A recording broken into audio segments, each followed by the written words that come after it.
Les nuits à Ura étaient horriblement sombres et froides, toujours peuplées d'êtres infâmes et cruels. Elles marquaient le début et la fin d'une période instable où les humains relâchaient trop souvent leurs pulsions refoulées et meurtrières. Cette nuit-là, au moment où tout le monde se claquemurait à domicile la peur au ventre, De Flory reçut un MUUI, un message électronique éphémère intraçable.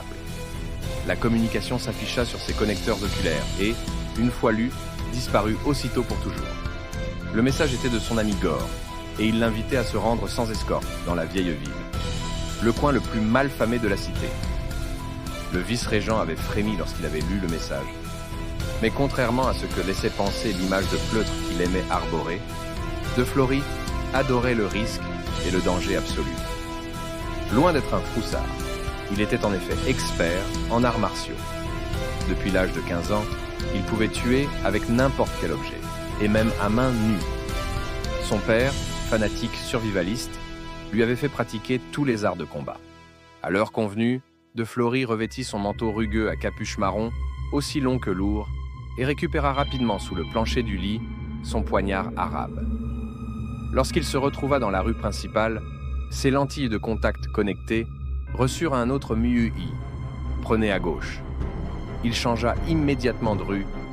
À son grand plaisir, celle-là était horriblement sombre.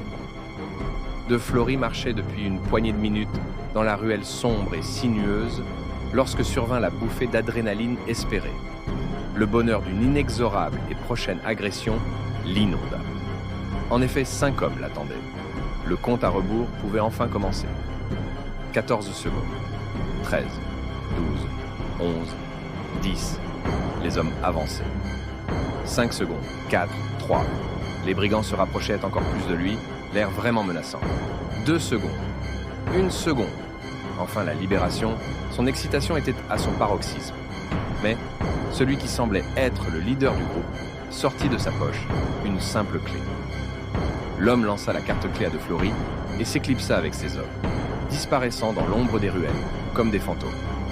De Flory, un guerrier hyper entraîné, fit semblant de la ramasser maladroitement, ses mouvements délibérément lents pour ne pas éveiller les soupçons de certaines caméras de surveillance.